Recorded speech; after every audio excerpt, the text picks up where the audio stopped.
নমস্কার।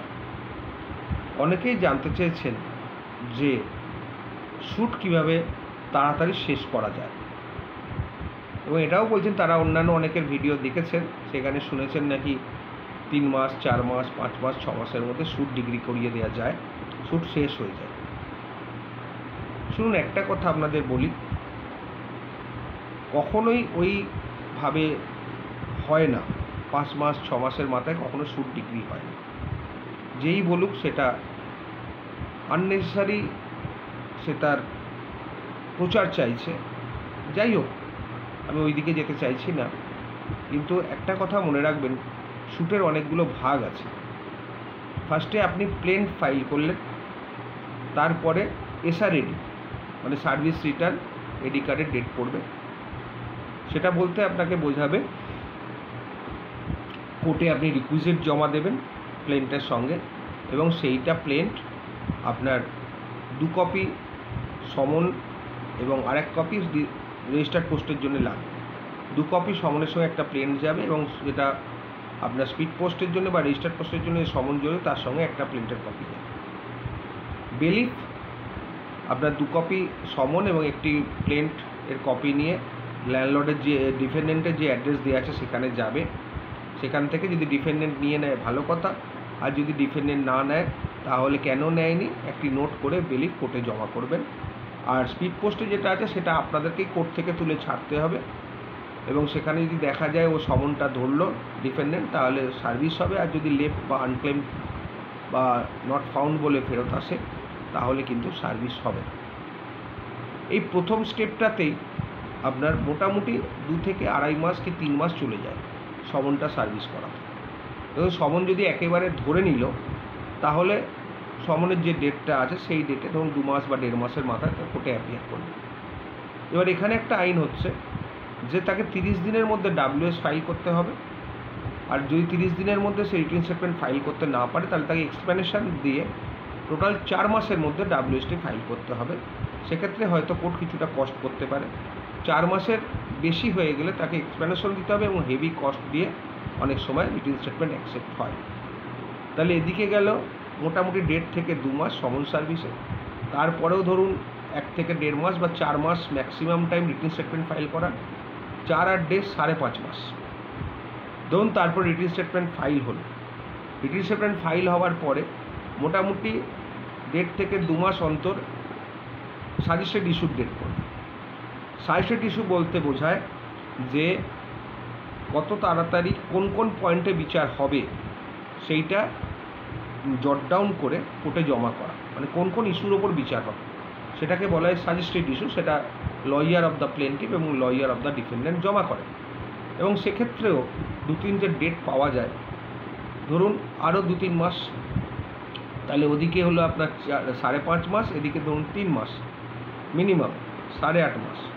তারপর পরের ডেটটা পড়বে ফ্রেমিং অফ ইস্যু, মানে কোর্ট ইস্যু ফ্রেম করবে। দুপক্ষের সাজেস্টেড ইস্যু দেওয়ার পর কোর্ট ইস্যু ফ্রেম করবে। কোর্ট যদি ইস্যু ফ্রেম করে, সেখানে ধরুন 2-3টে ডেট কোর্টে চলে যায়, কারণ কোর্টের আরও অনেক কাজ আছে, বিভিন্ন হিয়ারিং শোনার থাকে, অনেক সময় কোর্ট ভ্যাকেন্ট থাকে, অনেক সময় চার্জের কোর্ট হয়তো নেয়, চার্জের কোর্টের অত সময় থাকে না নিজস্ব কাজ করার পরে, বিভিন্ন কারণে ধরুন আরও 2-3 মাস মিনিমাম, বেশি তো কম না। তাহলে এখানে গেল আপনার 4.5-5 মাস, ওদিকে ধরুন আরও 3 মাস, মানে 8-9 মাস এখানে বেরিয়ে গেল। তারপরে ইস্যু ফ্রেমের পর হবে ডিসকভারি অফ ডকুমেন্টস, কার কার কাছে কী ডকুমেন্টস সেটা অ্যাফিডেভিট করে কোর্টে বলতে হবে, সেটাও ধরুন 2-3 মাস, তার মানে 12 মাস এখানেই হয়ে গেল। এরপর আপনার যে ডেটগুলো পড়বে, এভিডেন্স দিতে হবে প্লেন্টিফকে এবং ডিফেন্ডেন্টকে ক্রস করতে হবে। ডিফেন্ডেন্ট ক্রসও ধরুন 2-3টে ডেট নেয়, তার মানে 1 মাস অন্তত ডেট পড়লেও 3 মাস, তাহলে হয়ে গেল 12 আর 3 15 মাস। এরপরে ডিফেন্ডেন্ট এফিডেভিট ফাইল করবে, তারপর প্লেন্টিফ ক্রস করবে, সেখানেও 2-3 মাস, 15 আর 3 18 মাস। তারপরে আর্গুমেন্ট হবে, প্লেন্টিফের আর্গুমেন্ট, ডিফেন্ডেন্টের আর্গুমেন্ট, ধরুন 1.5 3 মাস, 18 আর 3 19 20 21 মাস। তারপর আর্গুমেন্ট হবে, ধরুন এর 3টে ডেট ওর 3টে ডেট, 6টা ডেট মানে 1 বছর না হলেও ধরুন 7-8 মাস, 18 আর 7 25 মাস, তারপর জাজমেন্ট বেরোবে ধরুন 1-1.5 মাস, মানে 28 মাসের আগে কোনো মতেই সম্ভব নয়। এটা তো আমি সোজা রাস্তায় বললাম। সোজা রাস্তায় ধরতে গেলে মিনিমাম 28 থেকে 30 মাস। তাহলে যারা বলছে যে 3 মাস 4 মাস 6 মাসের মধ্যে সুদ ডিগ্রি করে দেবে, বুঝতেই পারছেন সম্পূর্ণ ভুয়ো।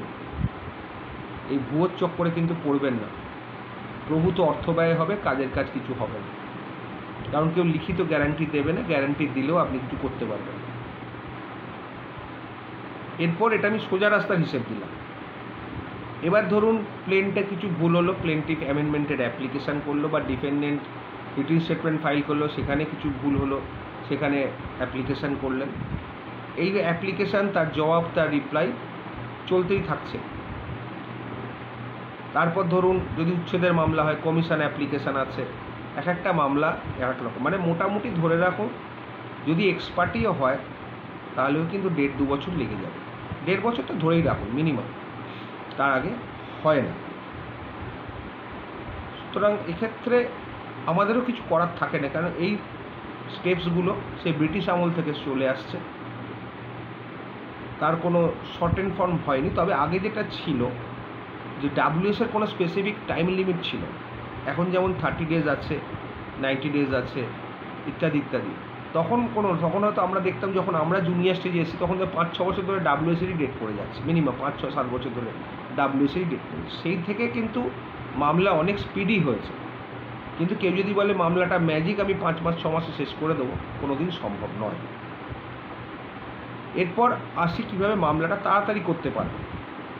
শুনুন, যেখানে দেখবেন মামলা ইনঅর্ডিনেট ডিলে হচ্ছে, প্রচুর দিনের ডিলে, সেখানে হয়তো প্লেন্টিফ সিনিয়র সিটিজেন, সেক্ষেত্রে আপনাকে হাইকোর্টে 227 অ্যাপ্লিকেশান করতে হবে, এক্সপিডিশিয়াস ডিসপোজাল অফ দ্য স্যুট। তখন হাইকোর্ট সমস্ত অর্ডার বিচার বিবেচনা করে 6 মাসের মধ্যে বা 3 মাসের মধ্যে স্যুটটা ডিগ্রি করার অর্ডার দেবেন। স্যুটটা শেষ করার, ডিগ্রি করাটা বলাটা ভুল, কারণ ডিসমিসড হতে পারে স্যুট।